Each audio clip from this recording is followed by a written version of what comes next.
지금부터 경허대선사 선약물 강좌 제 163강 강의를 시작하도록 하겠습니다.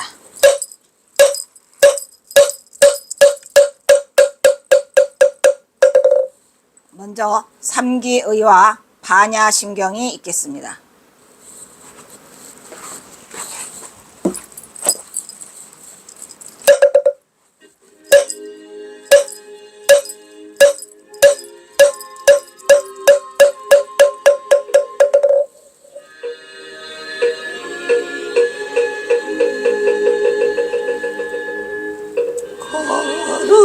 거룩한 부처님께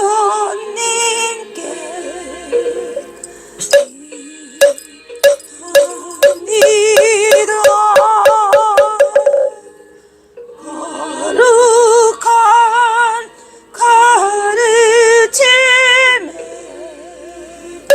기도합니다.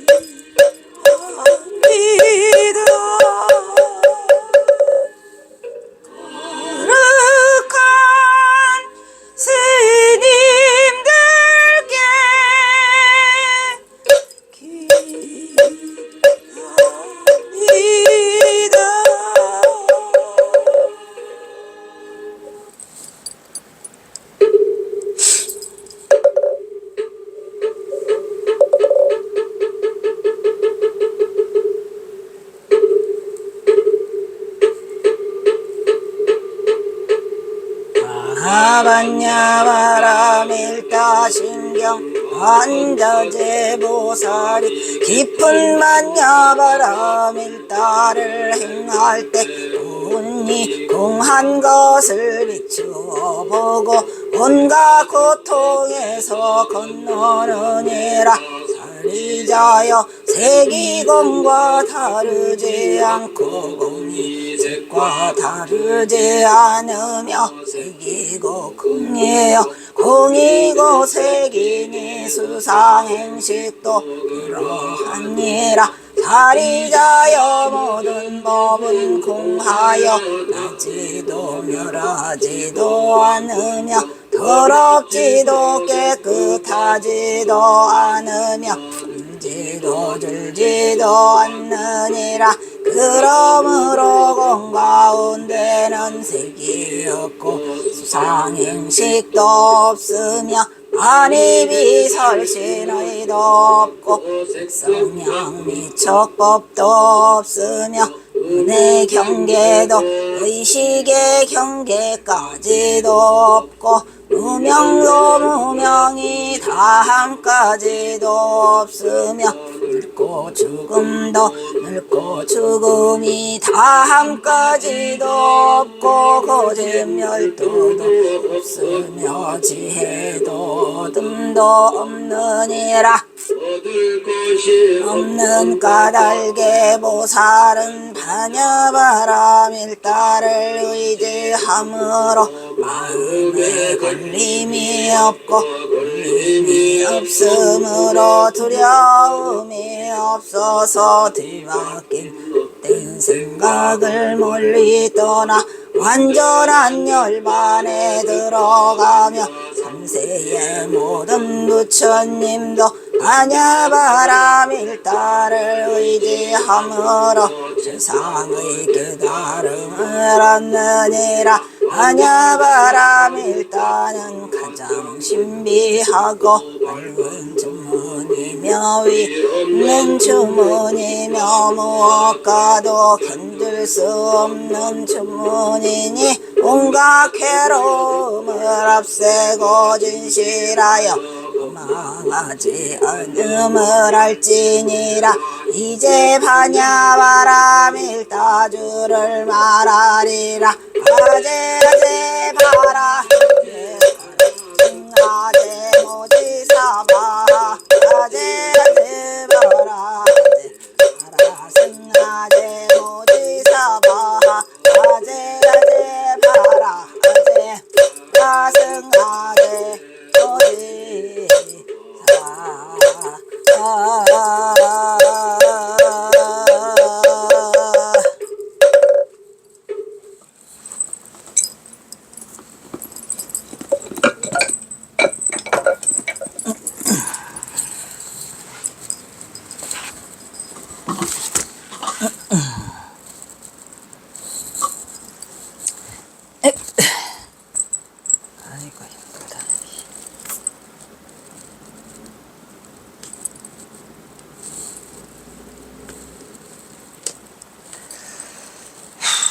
오늘은 드디어 경허선사와 전봉준 장구의 관계성을 살펴보는 경허가 삼수갑산으로 간 까닭은 전봉준 때문이었다라는 그 책을 지금 하고 있습니다. 그 중에 11가지 중에서 8번째에 들어왔어요. 7번째까지 했는데 7번째가 가장 긴 경허의 북한 삼수갑산 시를 통해서 알 수 있다는 거였죠. 이거 맨 1번으로 돌릴 수 있나요? 저 위로. 거기 중에서 어디 갔냐. 목차 이거는 출판, 이거 목차가 있는데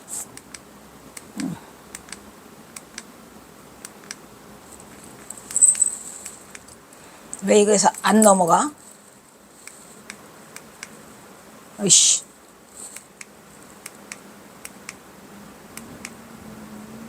여기 있다. 우리 목차죠. 다시 한번 살펴보면 목차가 경허선사에 붙이는 송투옥이라는 거에서 우리가 알 수 있다 했죠. 송투옥의 그 형제가 송희옥, 송헌옥. 그 중에 송희옥이 경허선사 삼촌인데 누구? 전봉준 장군 비서실장이었다 그랬죠. 그 다음에 경허선사의 고향은 자동리가 아니고 우동리더라. 왜? 전봉준 장군 고향도 내내 그 우동리에 붙어있는, 우동면에 있는 옆 동네 봉상면 9mm. 그래서 고향이 우동리였더라는 거. 여기 있네. 경허선사의 삼촌은 송희옥이더라. 경허선사의 친필 연기류제가 있더라. 혼사. 전봉준 장군의 혼사. 경허선사의 승복이 조계사에 벌어졌더라. 경허선사가 전웅년을 고금당에 숨겼더라. 경허선사의 선시를 통해서도 알 수 있더라. 중에서 이 선시 중에서 1번은 남녘시, 2번은 북녘시였는데 우리가 본 거는 경허선사의 북녘시 거의 100수 이상은 본 것 같아요. 어쨌든 그 다음에 이제 오늘 하는 게 이제 경허집을 통해서도 알 수 있다. 이게 이제 오늘 지금 하는 거죠. 남아 있는 거는 인간경허 저번에 했으니까 대충 살펴보고 경허선사가 삼수갑산으로 떠났다는 사실, 그리고 관계성, 경허선사는 만파라는 이언자. 그래도 많이 넘어왔어요. 다시 원위치. 다시 원위치로 1457 정도. 거기다. 오케이. 다. 그래서 오늘은 경허선사의 경허집은, 원래 경허집은 뭐로 나눠져 있어요?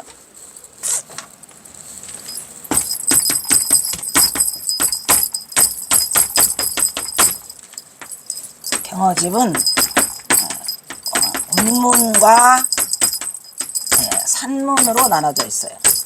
운문은 선시가 265수고 산문은 각각이 떨어져 있는데 제가 50개의 제목을 붙였어요. 50개의 제목으로 진행이 되고 있어요.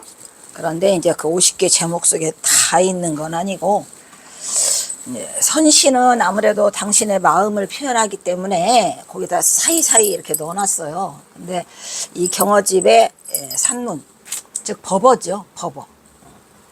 법어와 선시로 나누어져 있는데, 법어에서는 이렇게 살짝살짝 넣어놔가지고 처음에는 뭐 전혀 알아차리지 못했죠. 그래서 이거를 다시 보게 됐어요.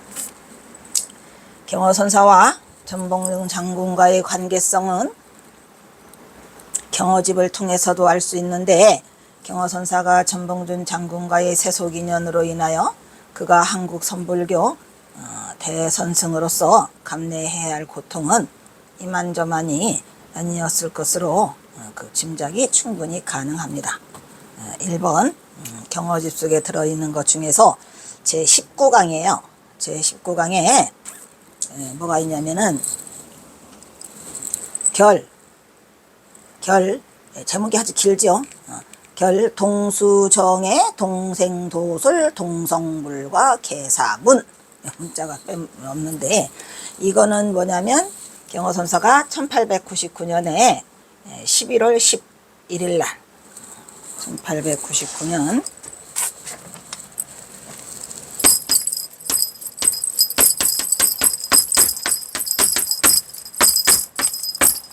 11일 날 해인사 수선사에서, 이 수선사는 처음에 경허선사가 갔을 때는 해인사를 1899년에 1월 달에 갔는데 그 선빵이 없어요. 선빵이 없어가지고 가서 이제 경허선사가 그 증면법사로 하기는 했지만, 그 장소가 어디였냐면 지금 우리가 해인사를 가면은 국왕루라고 하는 게 있어요. 국왕루.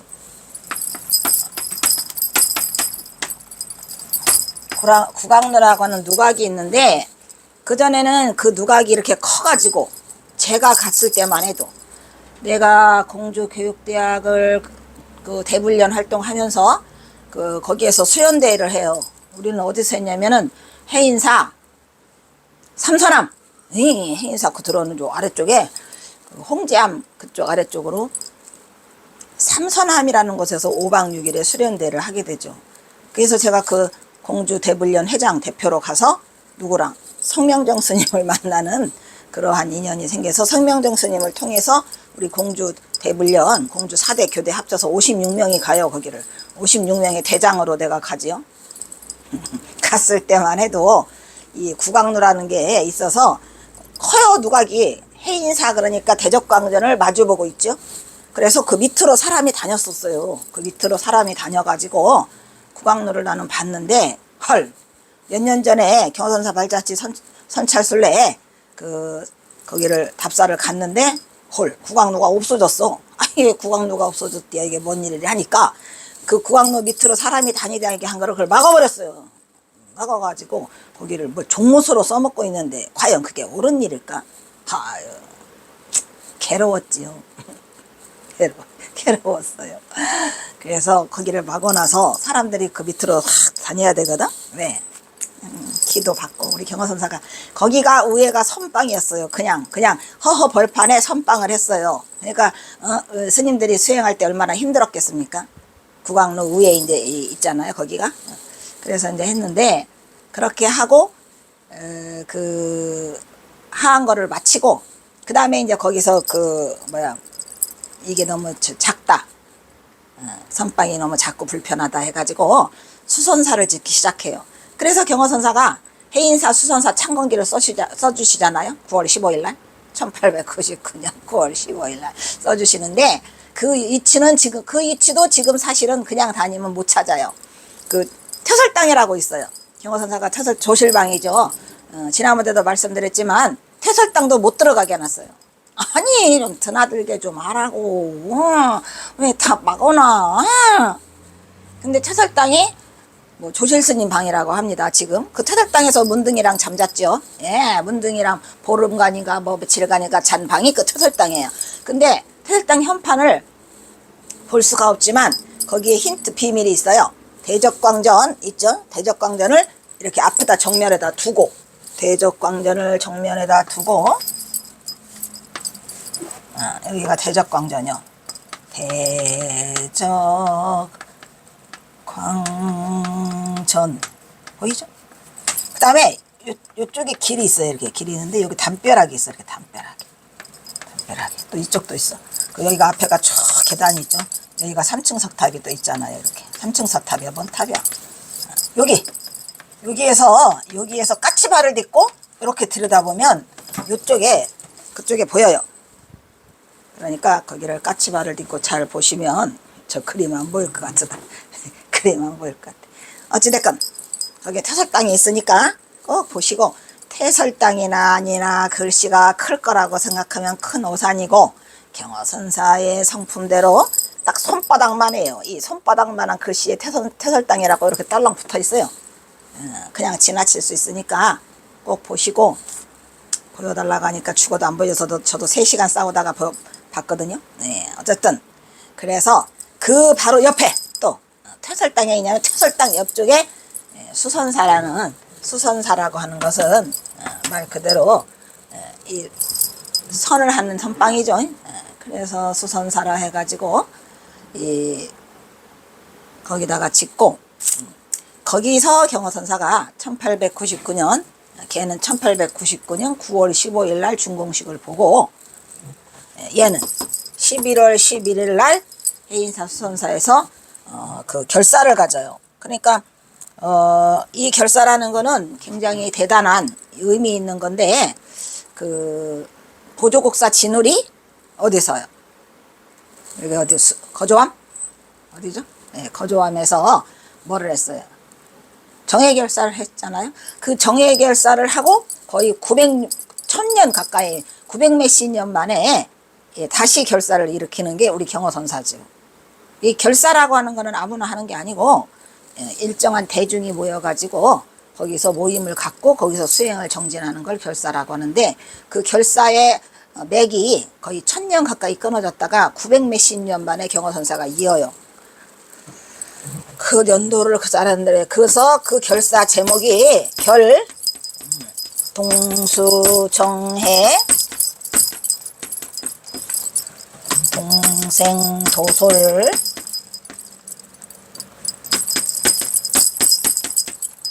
동성불과 개사 이렇게 해서 여기서 경허선사가 이 결사를 맺게 되죠. 그래서 이 결사를 하면서 경허선사는 이 결사에 뭐가 돼요? 맹주가 돼요. 맹주가. 결사에 뭐가 돼요? 맹주가 되는 거죠. 그래서 경허선사가 여기서 결사를 하시면서 이 결사문에 처음에 이거를 살짝 흘려요. 뭐라고 흘릴까요?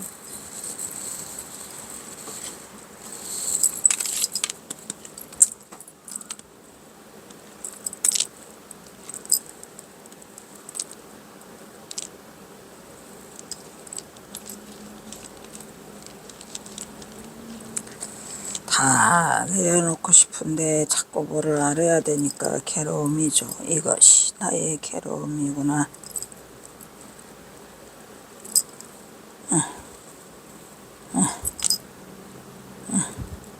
뭐냐?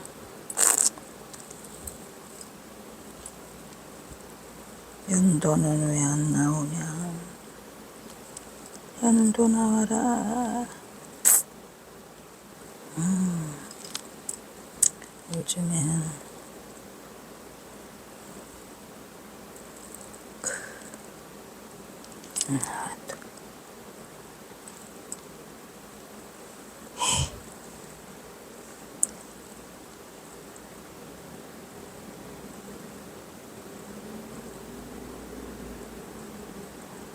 에이 안 나와. 아무튼 803 여기 거주하면서 보조국사가 했죠. 하여튼 900년 만에 일어나죠. 그래서 경허선사가 결동수정의 동생도솔 동성불과 개사라고 하는 이 개자는 모일 사자잖아요. 그래서 정의 결사를 여기서 하게 돼요. 어거 기묘 동제 계룡산 동학 조당에서 참 조문 활구 홀류득의 처유 여동지공 지지 사시 풍하라 미전심지 차렬하여 수이 우유 정축하나 방광어 어촌주사요 개헐 우 유간수림의 척견자망이로다 하고 이걸 썼죠. 이후 간과 상속하고 새로 분분하여 염장신지 불가하니 기유시급 어타야로다. 이렇게 해서 이게 그 계사문의 맨 앞부분이에요. 앞부분에 이거를 써놓으셨는데 우리는 그거를 잘 몰랐어요. 한번 보면 이 얘기입니다. 내가 지난 기유년. 기유년이니까 1879년이에요. 지난 기유년 1879년 경허선사가 대도를 성취하신 날이 며칠이죠? 1879년이에요. 이거예요. 1879년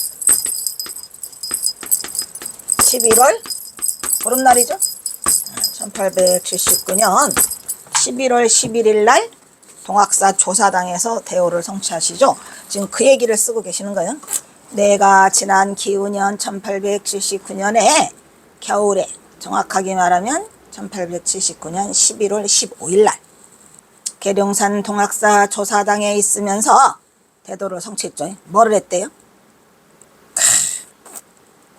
그러니까 여기서 1879년이라고 조문에 활구를 한 거는, 원래는 경허선사는 딱 석 달 보름 만에 깨쳐요.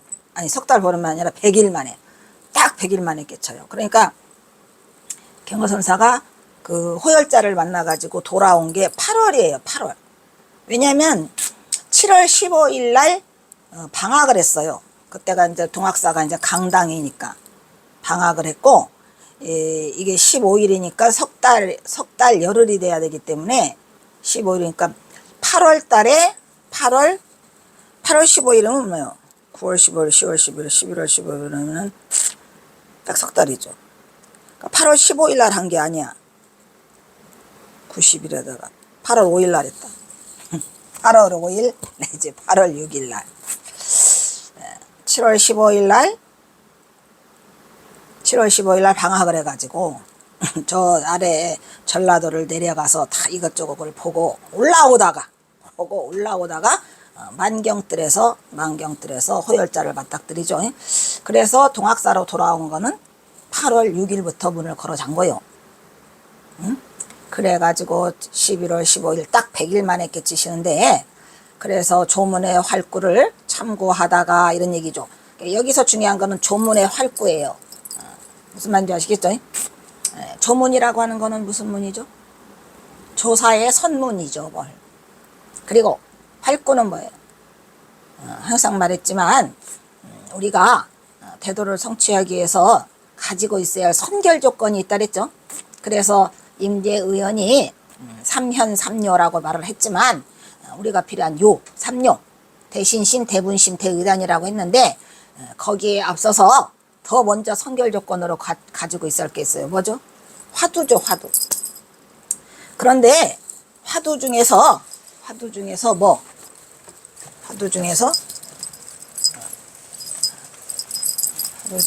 활구해야 되지. 이게 사구는 필요 없다.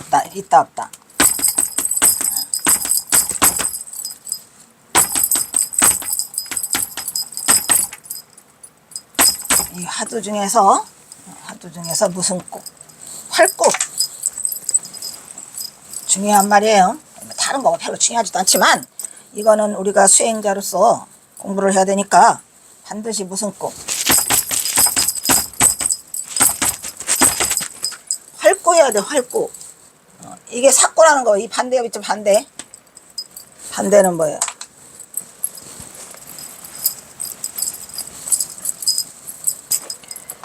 반대는 이 사구는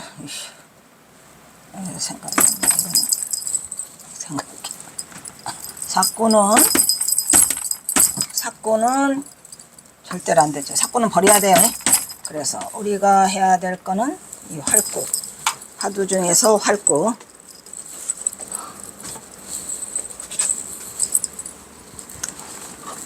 그러면 사구와 활구를 어떻게 구분할 수가 있죠?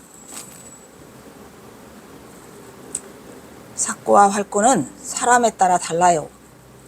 자기가 갖고 있는 화두가 살았냐 죽었냐는 어디서 판가름을 하죠?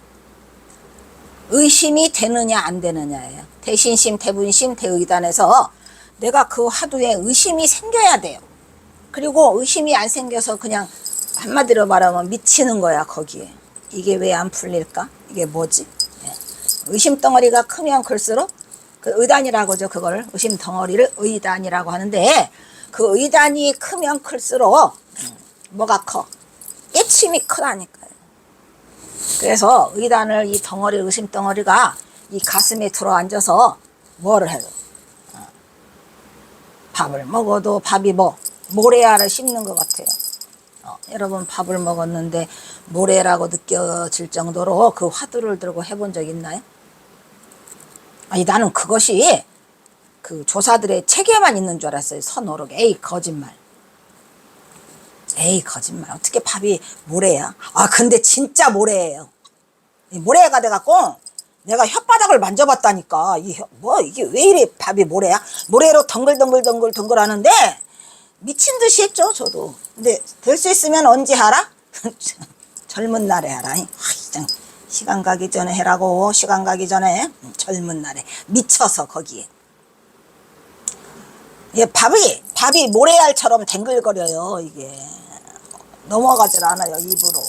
그래서 이 밥을 내가 뱉어봤다니까. 혓바늘이 막 다 서가져 그런지 막 혀도 막 뾰족뾰족하고 밥이 모래로 댕글댕글. 아 이게 그 소리였구나. 이게 이 거짓말은 아니네. 예. 그래서 하려면 젊은 날에 해라. 내가 그걸 한 나이는 내가 개포동 주공아파트 212동 514에서 오냐 했다. 네. 진짜로 이게 아무것도 없어도 등불 하나가 있으면 돼요. 조사들의 선 오르게 그게 써 있어요. 이게 그냥 생각을 되게 전봇대에 부딪혀가지고 대갈통에 부서지려고 한 거는 한두 번이 아니고 밥을 먹는데 밥알이 모래 같아요. 진짜 계속됐죠 이게. 그리고 이 바위를 여기다 얹은 것처럼 숨이 안 쉬어져요. 대단하죠. 그리고 결정적인 건 그 왜 성철, 물론 다른 스님들도 얘기를 했지만 그 몽중일에 대해서 성철 스님이 말씀하신 게 있어요. 그래 나는 몽중일여를 안 믿었죠. 화두가 숙면일여가 된다는 건 내가 숙면일여까지는 좀 믿었어요. 근데 이 몽중일여라는 게 있는데 이 몽중일여까지 돼야지 꿈속에서도 그 화두가 잡혀서 화두를 들고 잠을 자야 돼. 그렇게 되려면 화두를 들고 잠을 잤는데 그 화두가 꿈속에서까지 화두를 들고 있다가 아침에 일어났는데 나는 3분밖에 안 잤더라 이런 얘기요. 3분밖에 안 잤는데 벌써 아침이 돼서 가야 돼서 그 옛날에 내가 어디야 거기 온양에 백년암이라는 곳이 있어요. 거기 해암스님 찾아갔다가 그 오코스님이라고 있는데 오코스님 옆에서 잠자는데 그냥 아침 됐다고 일어나라고 발로 건드리는데 나는 3분밖에 안 잤다니까. 3분이 뭐요. 그냥 잘 자라? 예. 틀어놓았는데 그냥 이 화두가 살아있어요. 끝까지 살아있어요.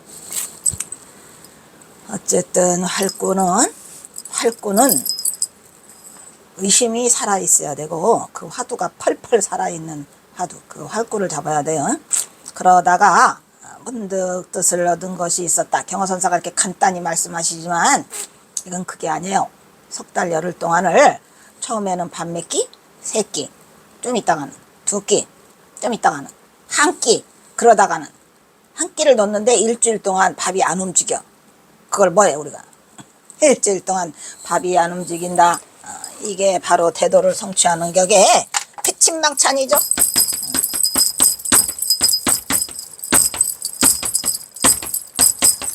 이거 패침망찬을 꼭 거쳐야 돼요. 패침망찬이 거치지 않으면 대오하기에 가깝도다가 안 나오죠. 우리 참선국에 나오죠. 패침망찬 할지경에 대오하기에 가깝도다. 이 패침망찬이 조짐이야. 딱 신호가 와. 이분 패침망찬하고 있네. 그러면 이제 그 다음에 대오하기가 가깝다죠. 왜? 패침망찬에 들어가야 그 다음에 그 깨침이 대오가 기다리고 있거든요. 그래서 선지식과 조사가 없다 해서 공부가 안 될 소냐? 아유 그건 아니죠. 물론 선지식과 조사가 있으면야 얼마나 좋겠습니까. 그래서 경허선사가 이 경허집에서 법어에서 한 99.9%의 말은 선지식을 구하라가 먼저예요. 화두를 참고하라가 먼저가 아니에요. 경허선사는 선지식을 만나서 선지식을 통해서 그 화두를 받아라는 얘기예요. 간택하라 그런 거죠. 화두를 간택하고 그 다음에 선지식의 지도 아래 공부를 하면 깨침이 빠르죠. 그래서 우리 망공스님도 경허스님 만나가지고 혼자 몇 년간 공부하다가 진전이 없다가 한 방에 딱 한 방에 어디서 토고람에서 한 방에 날아가죠. 그래서 그 깨침을 바로 가질 수 있었던 거예요. 그리고 또 누구도 해월 스님도 경허 스님 밑에서 수덕사에 원래는 저기 정해사에 있었어요. 해월 스님이. 그러다가 경허 스님이 정해사에 가서 저육단상 무의진인이라는 법문을 하시니까 거기가 딱 꽂혀가지고 더 이상 숨을 못 쉬어요. 화두가 꽂히면 숨을 못 쉬어요. 첫째 숨을 못 쉰다. 여기 뭐 돌 없는 것 같아. 돌 바위 하나가 여기 있어서 숨쉬기가 어려워요. 밥 먹는 것도 어렵고 밥이 모래고. 그래서 이제 보따리 싸들고 어디로 와요? 개심사로 갔다가 개심사에서 다시 어디로 와요? 천장암으로 왔다가 천장암에서 지난번도 말했지만 그 집신 공이 두드리다가 깨치시잖아요. 이 선지식이 옆에 있어야 돼. 왜냐 선지식은 계속 말을 해줘. 이렇게. 근데 그 선지식의 한마디가 퍽퍽퍽 이렇게 그냥 정광석화가 치는 것처럼 막 벼락 맞은 것처럼 팍팍 이렇게 튀거든. 그래서 이제 금방금방 깨칠 수 있는 그게 있는데 안타깝게도 지금 오늘날에는 선지식은커녕 화두 쪼가리 하나 어디가 탈 수가 없으니 그냥 선지식 남긴 어록들 있잖아요. 그래서 규봉 종밀 선사가 뭐라 그랬어요? 응? 그 뭐죠? 선원 대전집 도서를 해놨잖아요. 그 선원 대전집 도서에서 그걸 해놓으셨잖아요. 미리 예측해서 나중에 선지식이 없을 거다. 그러면 어떻게 하라? 요거를 보고 하라는 얘기예요. 책. 그래서 자기가 스스로 점검이 가능할 수 있고요. 또 만약에 내가 한 소식을 들어서 깨쳤다 라고 하면은 본인이 가장 먼저 알는 소식이 와요. 그런데 일부 뭐라 그랬죠? 제일 나쁜 거 이 공부를 한다는 성공부를 한다는 자들의 제일 나쁜 것이 뭐랬어요? 무슨 경계랬죠? 이것이 제일 나쁜 놈이요. 이거 제일 나쁜 놈. 이 놈은 뭐예요? 증상만 자기가 깨치지도 않았으면서 깨쳤다고 남을 속이고 남한테 뭘 가르친다고 하는 인간. 그거를 조심하시면 돼요. 그래서 경허선사는 여기서 간단히 조문의 활구를 참고하다가 문득 뜻을 얻은 것이 있다라는 게 간단데스 같지만 그게 대도를 성취한 그거를 말씀하시고 있어요. 그래서 뭐라 그래요? 그래서 내가 말이지 동지들과 함께 공부하려고 했었다 이런 얘기요. 내가 여기서는 아주 경허선사가 굉장히 뭐예요? 겸양지덕이죠.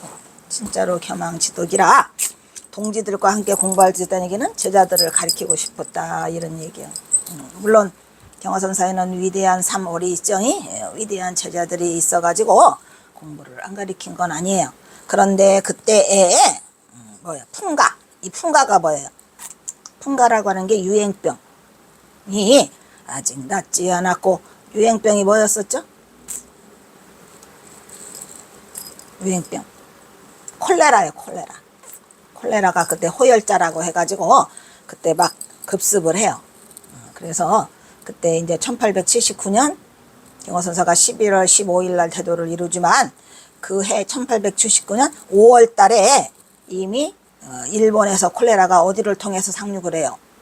동네를 당해서 부산 동네를 통해서 상륙해가지고 뭐 신문에도 이건 다 다르고 역사적 사실이죠. 그래가지고 유행병이 막 다 여기저기 있었어요. 그래가지고 경허선사가 결국은 또 어떻게 보면은 그 유행병 그 호열자 때문에 대도를 성취하게 되죠. 근데 그때까지도 유행병이 끝이질 않았다 이런 얘기야. 그리고 심지가 또한 저열하여 경허선사 스스로가 저기를 하고 있죠. 심지 마음자리가 하열하다 굳지 못하다 이런 말이야. 그래서 내가 그만 접어버리고 라고는 하지만 그게 아니고 그 뒤로부터 경허선사가 뭐를 해요? 전봉준 장군과의 그것 때문에 엄청나게 많이 시간을 소비하고 돌아다니게 되죠. 그래서 아침내 내가 이것저것 다 깨달았으면 뭐하냐, 내가 그냥 여유로움을 즐기면서 머물고 쌓아두고는 그 마음을, 뭘 마음을 쌓아뒀죠? 동지들과 함께 이 선풍을 일으키려고 하는 마음이 있었으나 접어요. 그리고 또 거기에 마침 또 경허선사가 뭐가 있었죠? 피부병이 있어서 그 피부병 고치는 데만 경허선사가 좀 전념을 하시죠. 그래서 전에 주막에 거림없이 다니고 어촌도 가고 주막도 가고 다니고 그 산골도 가고 숲속을 찾아다니다가 쉬다가 그만 저절로 잊어버렸다 이 말이야. 뭘 잊어버렸죠? 대도를 성취한 뒤에 동지들과 함께 선풍을 일으킬 생각을 잊어버렸다 이런 얘기야. 여기 산골과 숲속은 뭐냐면, 산골은 어디? 산골은 그 피부병 고치는 거 어디죠? 구절산. 구절하면서 6년을 계셨다고 합니다. 그리고 또 어디? 비안도에 가서도 8년을 계셨다고 합니다. 여기저기를 다 돌아다녀요. 그러고 잊어버렸다 하다가 잊어버렸는데 그 뒤에 간과는 뭐야? 방패간? 창과죠. 그래서 이 간과라고 하는 자체가 싸움 또는 전쟁을 말하는데, 언제? 드디어 1894년 전봉준 아버지 전창혁이가 고부군수 조병갑이놈한테 태를 맞고, 그죠? 이거 뭐래요? 조병갑이가 기생이 있었는데 기생 어머니가 돌아가셨다나 했는데 그것도 부잣돈을 내라고 하고, 결정적인 건 또 뭐 만석보를 뭐 지으라고 했다나 해서 세금을 착취해요. 탐관오리가 말 그대로 그때 당시에는 가렴주구라고 해서 우리 민초들의 돈을 다 긁어내죠.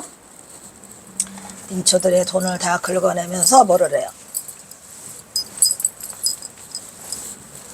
탐관오리들이 세금을 막 걷어들이죠. 그래서 이 탐관오리 놈들 때문에 백성들의 가렴주구가 아주 심했죠. 그래서 이제 이 가렴주구를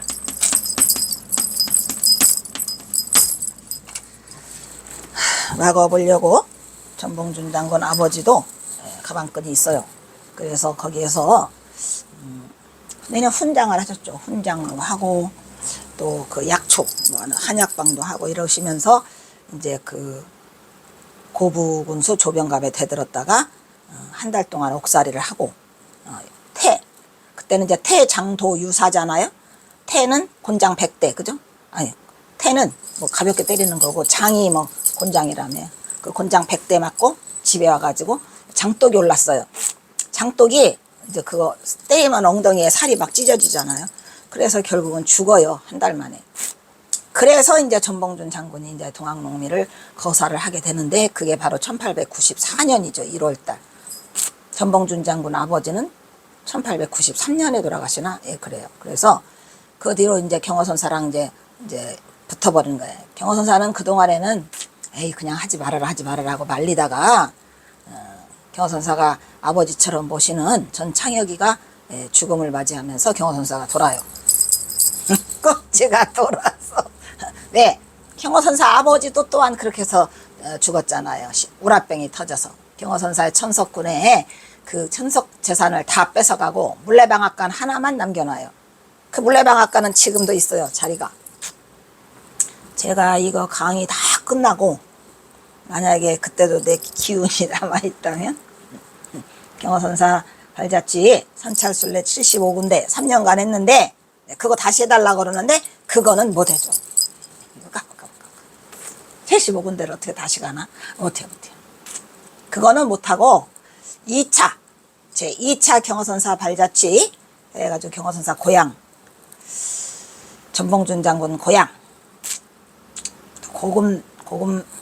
고금당, 비안도, 무안, 또 어디 있더라? 뭐 그런 거. 나머지 남아있는 전봉준 장군을 알면서 생긴 그 자취들, 경허선사 발자취가 아니라 경허선사 N 전봉준 발자취가 되겠군요. 그래서 그거를 한번 해보려고는 하고 있어요. 그 그래가지고 이 간과가 바로 동학농민, 그때는 전쟁이라고 했어요. 예. 근데 이제 나중에 박정희 대통령이 동학농민 혁명으로 바꿔줬죠. 그래서 이게 연이어 일어났어요. 그래서 이제 세상 민심이 흉흉해도 그랬었죠. 그러다 보니까 경허선사가 나는 사실은 전봉준 장군과 천안 매부고 내 매부가 죽었노라 라고 못 써요. 여기다가 써놓지 못하고 뭐라고 해놨어요. 세상 민심이 흉흉해서 내 몸을 간수할 겨를조차 없었다가 아주 빅 힌트죠. 내 몸을, 아니 경허선사가 그런 관계가 아니라면 뭔 세상이 전쟁이 일어나가지고 내 몸을 간수할 겨를조차 없었다는 말을 하겠습니까? 경허선사는 내 몸 하나 간수하기가 어려웠어요. 왜? 쫓겨. 그때서부터 뭘로? 삼족을 멸하는 역적이 돼갖고 쫓기는데 또 그거를 갖다 관거에 꼬아박는다고 하는 놈이 자꾸 협박을 하니까 경허선사는 자신의 몸 하나를 간수하기가 굉장히 어려웠어요. 언제까지? 1893년 정도부터 시작해서 전봉준 장군이 죽은 뒤에도 계속 쫓기다가 어디 가서 숨어요? 그나마라도 서산 부석사에 가서 목룡장에 가 숨어 있어요. 그 제자들을 가리키면서 어린 용들을 기르면서 목룡장이라고 간판을 써붙여요. 지금도 목룡장이라고 간판이 있어요. 그래서 가서 신검당도 있어요. 신검당도 경허스님 글씨, 목룡장도 경허스님 글씨, 거기 부석사라는 글씨만 누구 글씨? 만공스님 글씨. 그래서 간수할 겨를이 없었으니 어찌 내가 다른 데 생각이 미칠 수가 있었겠는가. 절대 생각이 미치지 못해요. 왜냐? 정신이 없었어요. 그러고 있다가 1898년 5월에 드디어 경허선사가 서광이 미치기 시작하는데 누가? 범어사의 오성월 주지가 경허선사를 조실로 모시고자 초청을 하러 올라와요. 그래서 이제 거기서 혼의 강백하고 또 누구더라? 등암하고 와서 이제 경허선사를 모시고 가는 계기가 돼서 경허선사가 범어사에 와서 처음으로 선언을 열었기 때문에 그 범어사를 우리가 뭐래요? 선찰대본산이라는 엄청난 이름을 얻게 되죠. 그래서 범어사가 그 당당하게 그렇게 들어가면 뭐라고 써 있어요? 거기 선찰? 당당히 쓰죠. 선찰대본산.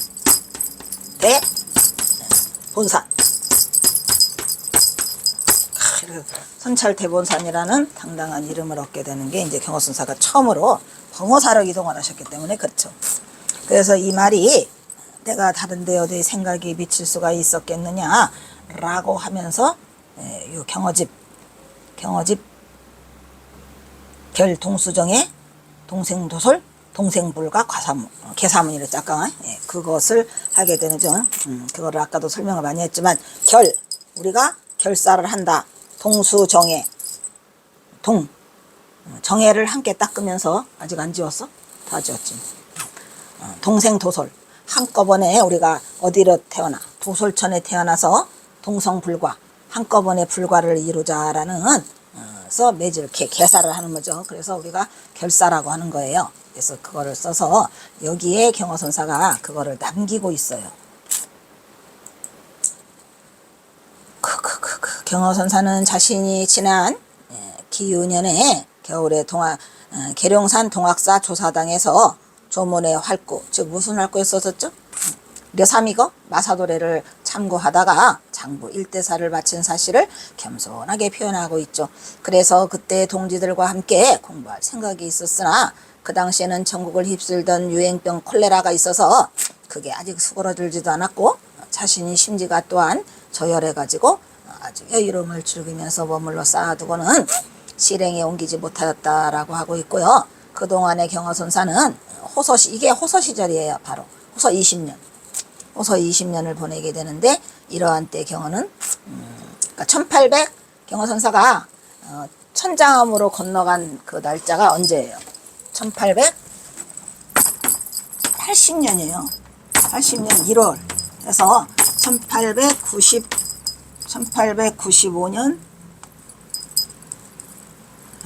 1895년이 아니라 98년이다. 그지? 1898년 5월에 오성월 주지가 부를 때까지. 그래서 저게 거의 20년이죠. 그래서 보내게 되는데, 이러한 때 경어는 어촌의 주막에 거리겸없이 다니고 그윽한 산골과 숲속을 찾아다니고, 그래서 모두 저절로 잊어버렸다 했는데, 여기서 어촌은 서산에 어디 천장암이 있는 곳이죠. 그래서 서해안 여촌을 말하고 있고, 산골과 숲속도 내내 어디, 그래봐야 호서의 여러 사찰, 또 암자 뭐 이런 거를 다 말하고 있는 것으로 보입니다. 일단 여기서 끊겠습니다.